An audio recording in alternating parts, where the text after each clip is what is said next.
Hello friends, मैं Manish sir एक बार फिर हाजिर हूँ आपके अपने YouTube channel M with Manish sir पर। आज जो वीडियो आपके लिए मैं लेकर आया हूँ वो कक्षा 10वीं हिंदी लोक भारती का हास्य व्यंग्य निबंध पाठ वह रे हमदर्द है, जिसके लेखक घनश्याम अग्रवाल जी हैं। ये पाठ न केवल आपको हंसाएगा, गुदगुदाएगा, बल्कि एक नई सीख भी देगा। ये पाठ शुरू करने से पहले मैं आपको एक बार फिर बताना चाहता हूँ कि हिंदी से जुड़ी हुई जो भी आपकी समस्या है, उस समस्या का निदान, उस समस्या का हल हम आपके लिए वीडियो के माध्यम से लेकर आएंगे। चाहे वो हिंदी व्याकरण से संबंधित हो, किसी पाठ से संबंधित हो, भावार्थ जिससे भी संबंधित हो, आप हमें अपनी समस्या बताएं, हम उसका हल जरूर वीडियो के माध्यम से आपके लिए लेकर आएंगे। तो आइए शुरू करते हैं। लेखक घनश्याम अग्रवाल जी का जन्म 1942 अकोला महाराष्ट्र में हुआ है। घनश्याम अग्रवाल जी की रुचि अध्ययन काल से ही लेखन में विकसित हुई। अपने आसपास की प्रत्येक स्थिति या घटना में हास्य ढूंढकर उसे धारदार व्यंग में ढालना आपके लेखन की विशेषता है। आप अखिल भारतीय मंचों पर हास्य व्यंग कवि के रूप में लोकप्रिय हैं। आपकी प्रमुख कृतियां हैं हंसी घर के आईने, आज़ादी की दुम, आई एम सॉरी, अपने अपने सपने। अब पाठ में आए कठिन शब्दों को और उनके अर्थों को देख लेते हैं। घृणा, नफरत, खामखा, बेवजह, इंसानियत, मानवता, इर्द गिर्द, आसपास, कांप उठना, बुरी तरह डर जाना, हराम, मनाही, खास, प्रमुख, तकलीफ, कष्ट, हमदर्दी, सहानुभूति, बंधन, रुकावट, औपचारिकता, दिखावट, औंधा, उल्टा, फिक्र, चिंता, एहसान, कृतज्ञता।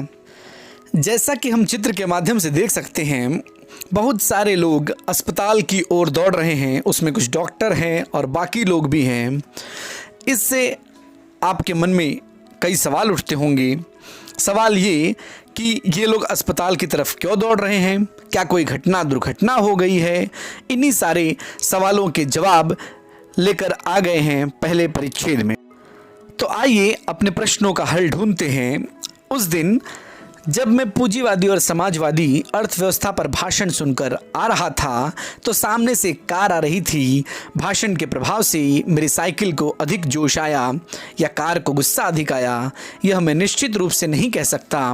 किंतु मेरी साइकिल और वह कार जब करीब आए तो विरोधियों की तरह एक दूसरे को घृणा की नज़रों से देखते हुए आपस में जा भिड़े। मैंने खामखा पूंजीवाद और समाजवाद के झगड़े में टांग अड़ाई, अपने खुद को बीच में रखा। फलस्वरूप मेरी टांग टूट गई। लेखक की टांग क्या हुई? टूट गई। दुर्घटना के बाद आज भी इंसानियत कायम है, यह सिद्ध करने के लिए कुछ लोग मेरी तरफ दौड़े। आँख खुली तो मैंने अपने आप को एक बिस्तर पर पाया। इर्द गिर्द आसपास कुछ परिचित अपरिचित चेहरे खड़े थे। आंख खुलते ही उनके चेहरों पर उत्सुकता की लहर दौड़ गई। मैंने कराते हुए पूछा, मैं कहाँ हूँ? आप सार्वजनिक अस्पताल के प्राइवेट वार्ड में हैं। आपका एक्सीडेंट हो गया था, सिर्फ पैर का फ्रैक्चर हुआ है। अब घबराने की कोई बात नहीं। एक चेहरा इतनी तेजी से जवाब देता है, लगता है मेरे होश आने तक वह इसलिए रुका रहा। अब मैं अपनी टांगों की ओर देखता हूँ। तो पहले परिच्छेद में हमने ये देखा कि लेखक कहीं से भाषण पूंजीवाद और समाजवाद पर भाषण सुनकर आया और अमीरी और गरीबी, एक तरह से कह सकते हैं कि उसकी साइकिल और एक कार की टक्कर हो गई और लेखक की टांग टूट गई। लेखक की टांग तो टूट गई, पर लेखक को लोग लेकर कहाँ गए? और जहाँ पर लेकर गए, जब लेखक को होश आया तो उसे सबसे ज़्यादा दुख किस बात का हुआ? इन प्रश्नों का उत्तर हम अगले परिच्छेद में देखते हैं। तो आइए शुरू करते हैं। मेरी एक टांग अपनी जगह पर सही सलामत थी और दूसरी टांग रेत की थैली के सहारे एक स्टैंड पर लटक रही थी। मेरे दिमाग में एक नए मुहावरे का जन्म हुआ, टांग का टूटना, यानी सार्वजनिक अस्पताल में कुछ दिन रहना। सार्वजनिक अस्पताल का ख्याल आते ही मैं कांप उठा। अस्पताल वैसे ही एक खतरनाक शब्द होता है, फिर यदि उसके साथ सार्वजनिक शब्द चिपका हो तो समझो आत्मा से परमात्मा के मिलन होने का समय आ गया। अब मुझे यूं लगा कि मेरी टांग टूटना मात्र एक घटना है और सार्वजनिक अस्पताल में भर्ती होना दुर्घटना। लेखक कहना चाहता है कि उसके लिए टांग टूटना केवल एक घटना है और उसको सार्वजनिक अस्पताल में भर्ती करा देना यही सबसे बड़ी दुर्घटना उसके साथ हुई है। टांग से ज़्यादा फिक्र मुझे उन लोगों की हुई जो हमदर्दी जताने मुझसे मिलने आएंगे। वे मिलने जुलने वाले कई बार इतने अधिक आते हैं और कभी कभी इतना परेशान करते हैं कि मरीज का आराम हराम हो जाता है, जिसकी मरीज को खास ज़रूरत होती है। जनरल वार्ड का तो एक नियम होता है कि आप मरीज को एक निश्चित समय पर आकर ही तकलीफ दे सकते हैं, किंतु प्राइवेट वार्ड यह तो एक खुला निमंत्रण है कि हे मेरे परिचितों, रिश्तेदारों, मित्रों, आओ, जब जी चाहे आओ। आपने समझा कि लेखक इस बात से दुखी नहीं है कि उसकी टांग टूट गई है, पर वो इस बात से ज़्यादा दुखी है कि सार्वजनिक अस्पताल में उसे भर्ती करा दिया गया है और वहाँ भी प्राइवेट वार्ड में भर्ती कराया गया है। अब बहुत सारे लोग उसे मिलने आएंगे और उसका जीना हराम कर देंगे। चाहे जितनी देर रुको, समय का कोई बंधन नहीं। अपने सारे बदले लेने का यही वक्त है। बदले का बदला और हमदर्दी की हमदर्दी। मिलने वालों का ख्याल आते ही मुझे लगा मेरी दूसरी टांग भी टूट गई। मुझसे मिलने के लिए सबसे पहले वे लोग आए जिनकी टांग या कुछ और टूटने पर मैं कभी उनसे मिलने गया था। मानो वे इसी दिन का इंतज़ार कर रहे थे कि कब मेरी टांग टूटे और कब वे अपना एहसान चुकाए। इनकी हमदर्दी में यह बात खास छिपी रहती है कि देख बेटा, वक्त सब पर आता है। दर्द के मारे एक तो मरीज को वैसे ही नींद नहीं आती, यदि थोड़ी बहुत आ भी जाए तो मिलने वाले जगा देते हैं। खासकर वे लोग जो सिर्फ औपचारिकता निभाने आते हैं, झूठ मूठ का एहसान जताने आते हैं, वे लोग, इन्हें मरीज से हमदर्दी नहीं होती, ये सिर्फ सूरत दिखाने आते हैं, जैसा कि आप चित्र के माध्यम से भी देख सकते हैं। ऐसे में एक दिन मैंने तय किया कि आज कोई भी आए मैं आँख नहीं खोलूँगा, चुपचाप पड़ा रहूँगा। ऑफिस के बड़े बाबू आए और मुझे सोया जानकर वापस जाने के बजाय वे सोचने लगे कि यदि मैंने उन्हें नहीं देखा तो कैसे पता चलेगा कि वे मिलने आए थे। अतः उन्होंने मुझे धीरे धीरे हिलाना शुरू किया। फिर भी जब आँखें नहीं खुली तो उन्होंने मेरी टांग के टूटे हिस्से को जोर से दबा दिया। मैंने दर्द के मारे कुछ चीखते हुए जब आंख खोली तो वे मुस्कुराते हुए बोले, कहिए अब दर्द कैसा है। तो देखा आपने कि लोग मुसीबतें कम करने नहीं, अपना एहसान चुकाने और मुसीबतें बढ़ाने आते हैं।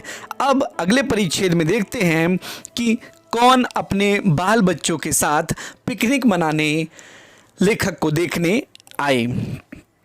मोहल्ले वाले अपनी फुर्सत से आते हैं।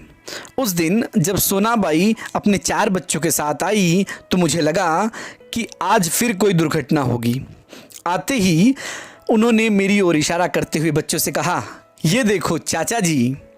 उनका अंदाज कुछ ऐसा था जैसे चिड़ियाघर दिखाते हुए बच्चों से कहा जाता है, ये देखो बंदर। बच्चे खेलने लगे। एक कुर्सी पर चढ़ा तो दूसरा मेज पर, सोनाबाई की छोटी लड़की दवा की शीशी लेकर कथकली डांस करने लगी। रप रप की आवाज ने मेरा ध्यान बटाया। क्या देखता हूं कि सोनाबाई का एक लड़का मेरी टांग के साथ लटक रही रेती की थैली पर बॉक्सिंग की प्रैक्टिस कर रहा है।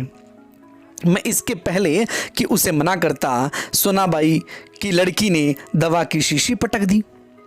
सोनाबाई ने एक पल लड़की को घूरा, फिर हंसते हुए बोली, भैया पेड़े खिलाओ, दवा गिरना शुभ होता है। दवा गई समझो बीमारी गई। इसके 2 घंटों बाद सोनाबाई गई, यह कहकर कि फिर आऊंगी। मैं भीतर तक कांप गया। कुछ लोग तो औपचारिकता निभाने की हद कर देते हैं। तो देखा आपने कि सोनाबाई ऐसे अस्पताल में मिलने आई जैसे लग रहा है कि किसी की बारात में आई हो, और वहाँ भी वो मिठाइयाँ और पेड़े खाने के लालच में पड़ गई। अब आगे देखते हैं कि लेखक के सामने कौन कौन सी मुसीबतें आती हैं। हमदर्दी जताने वालों में सबसे ज़्यादा हमारे रिश्तेदार ही होते हैं। वो कैसे, आइए देखते हैं। रिश्तेदार जो दूसरे गांवों से मिलने आते हैं, ऐसे में एक दिन एक टैक्सी कमरे के सामने आकर रुकी। उसमें से निकलकर एक आदमी आते ही मेरी छाती पर सिर रखकर औंधा पड़ रोने लगा और कहने लगा, हाय तुम्हें क्या हो गया, कार वालों का सत्यानाश हो। मैंने दिल में कहा कि मुझे जो हुआ सो हुआ, पर तू क्यों रोता है, तुझे क्या हुआ। वह थोड़ी देर मेरी छाती में मुंह गड़ाए रोता रहा, फिर रोना कुछ कम हुआ। उसने मेरी छाती से गर्दन हटाई और जब मुझसे आंख मिलाई तो एकदम चुप हो गया। फिर धीरे से हंसते हुए बोला, माफ़ करना, मैं गलत कमरे में आ गया था। आजकल लोग ठीक से बताते भी तो नहीं। गुप्ता जी का कमरा शायद बगल में है। अच्छा भाई माफ़ करना, कहकर वह चला गया। अब वही रोने की आवाज़ मुझे पड़ोस के कमरे से सुनाई पड़ी। मुझे उस आदमी से अधिक गुस्सा अपनी पत्नी पर आया, क्योंकि इस प्रकार रोता देख पत्नी ने उसे मेरा रिश्तेदार या करीबी मित्र समझकर टैक्सी वाले को पैसे दे दिए थे।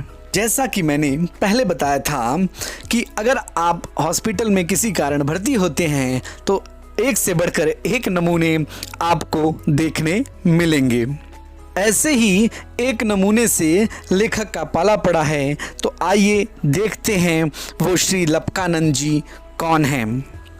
हमदर्दी जताने वालों में वे लोग जरूर आएंगे जिनकी हम सूरत भी नहीं देखना चाहते, चेहरा। हमारे शहर में एक कवि है श्री लपकानंद।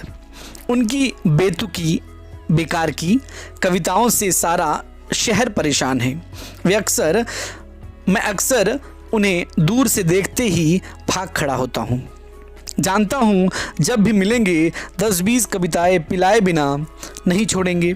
एक दिन बगल में झोला दबाए आ पहुँचे। आते ही कहने लगे, मैं तो पिछले 4-5 दिनों से कवि सम्मेलनों में अति व्यस्त था, बहुत व्यस्त था, तल्लीन था। सच कहता हूँ, कसम से मैं आपके बारे में ही सोचता रहा। रात भर मुझे नींद नहीं आई और हाँ, रात को इसी संदर्भ में यह कविता बनाई। यह कह झोले में से डायरी निकाली और लगे सुनाने। असम की राजधानी है शिलांग, मेरे दोस्त की टूट गई है टांग। मोटर वाले तेरी ही साइड थी रॉन्ग। कविता सुनाकर वे मुझसे ऐसे देख रहे थे मानो उनकी एक आंख पूछ रही हो, कहो कविता कैसी रही, और दूसरी आंख पूछ रही हो, बोल बेटा अब भी मुझसे भागेगा। मैंने जल्दी से चाय पिलाई और फिर कविताएं सुनने का वादा कर बड़ी मुश्किल से विदा किया।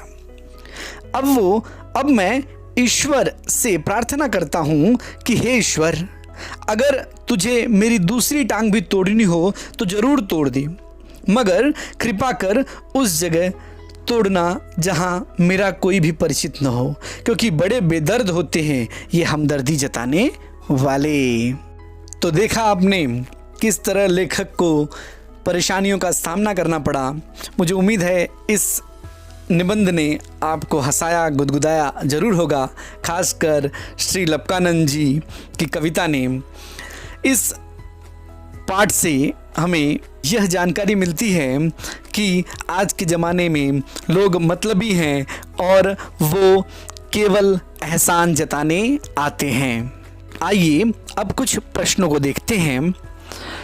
मरीज से मिलने आने वाले लोगों की विशेषताएं: औपचारिकता निभाना, वक्त बेवक्त मिलने आना, आराम हराम करना और एहसान चुकाना। ये 4 मुख्य रूप से विशेषताएं इस पाठ में दी गई हैं। अब अगला प्रश्न देखते हैं। अंतर स्पष्ट कीजिए। प्राइवेट अस्पताल और सरकारी अस्पताल।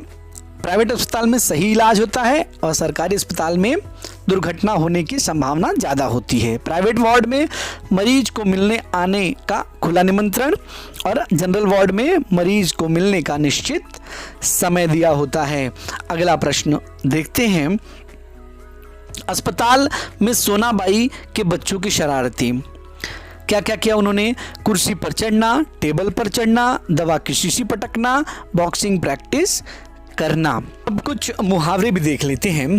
टांग अड़ाना, बाधा डालना। मोहित को हर काम में टांग अड़ाने की आदत है। दूसरा, कांप उठना, भयभीत होना। अपने घर के सामने एक बड़ा सा सांप देखकर मैं कांप उठा। इस तरह और अन्य मुहावरे मैं सोच रहा हूँ कि पूरी एक सीरीज मुहावरे की, ग्रामर की लेकर आऊँ। ठीक है, तो मैं आपके लिए वो लेकर आ जाऊँगा। मैं व्याकरण की पूरी एक सीरीज लेकर आऊँगा जिसमें सारे प्रश्न होंगे और प्रश्न और उत्तर हम लोग एक दूसरे के साथ मिलकर हल करेंगे। अब एक सुमत का प्रश्न है जो मैं आपके सामने देना चाहता हूँ। मरीज से मिलने जाते समय हमें कौन सी सावधानियां बरतनी चाहिए, ये आपको खुद से लिखना है। मुझे उम्मीद है कि आपको मेरा ये वीडियो ज़रूर पसंद आएगा। अगर आपको वीडियो पसंद आता है तो वीडियो को लाइक करिए, दोस्तों के साथ शेयर करिए और चैनल को सब्सक्राइब करिए। और अगर आपके कुछ सुझाव हैं तो कमेंट करिए। अगर आपको लगता है कि मुझे कुछ अन्य टॉपिक भी टच करना चाहिए, बताना चाहिए, तो कृपया उसे भी मेंशन करिए। आपका बहुत बहुत धन्यवाद।